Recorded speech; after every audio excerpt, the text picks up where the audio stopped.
आम्हाला एकत्र आणणं बाळासाहेबांना जमलं नाही, परंतु ते देवेंद्र फडणवीसांना जमलं. राज ठाकरेंचा थेट वार. माझ्या मराठीकडे, महाराष्ट्राकडे वेड्या वाकड्या नजरेनं पाहायचं नाही. राज ठाकरे यांनी भरला फडणवीसांना दम.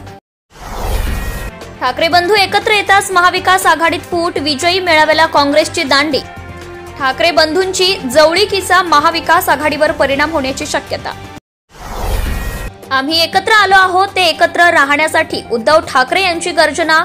हिंदी सक्तीचा GR रद्द केल्यानंतर ठाकरे बंधूंकडून कोणत्याही पक्षाचा झेंडा हाती न घेता मराठीच्या मुद्द्यावर आज विजयी मेळावा. दादा भुसे मराठीत शिकून शिक्षण मंत्री झाले. देवेंद्र फडणवीस इंग्रजीत शिकून मुख्यमंत्री झाले. मुळात कोण कोणत्या भाषेत शिकतो त्याचा काय संबंध? कोणाकोणाची मुलं परदेशात शिकतायत त्यांच्या याद्या आमच्याकडं. त्यांच्यातल्या एका मंत्र्याचं हिंदी ऐका, पेपर येईल. राज ठाकरे संतापले. राज ठाकरेंशेजारी आदित्य तर उद्धव काकांजवळ अमित. सुप्रिया सुळेंनी बजावली आत्याबाईंची भूमिका.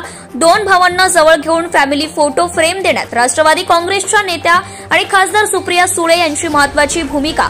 दोनही भाच्यांना हाताला धरून एकमेकांजवळ आणलं. आदित्य राज ठाकरेंच्या बाजूला, अमितला उद्धव ठाकरेंनी जवळ घेतलं. तो क्षण पाहून अख्खा महाराष्ट्र भावुक. ठाकरे बंधूंच्या भाषणाचा पहिलाच दणका. डरकाळी फुटताच केडिया गुडघ्यावर.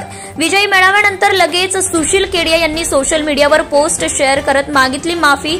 व्हिडिओ तुफान व्हायरल. निवडणुकीत हरणार म्हणून कुटुंब तहात जिंकण्याचा प्रयत्न. भाजपाचा पलटवार. आमच्या दोघांमधला अंतरपाठ अनाजी पंतांनी दूर केला. उद्धव ठाकरेंचा फडणवीसांना टोला. आज सगळ्या मराठी माणसांना आनंद वाटला. राज ठाकरे यांच्या पत्नी शर्मिला ठाकरे यांची भावूक प्रतिक्रिया.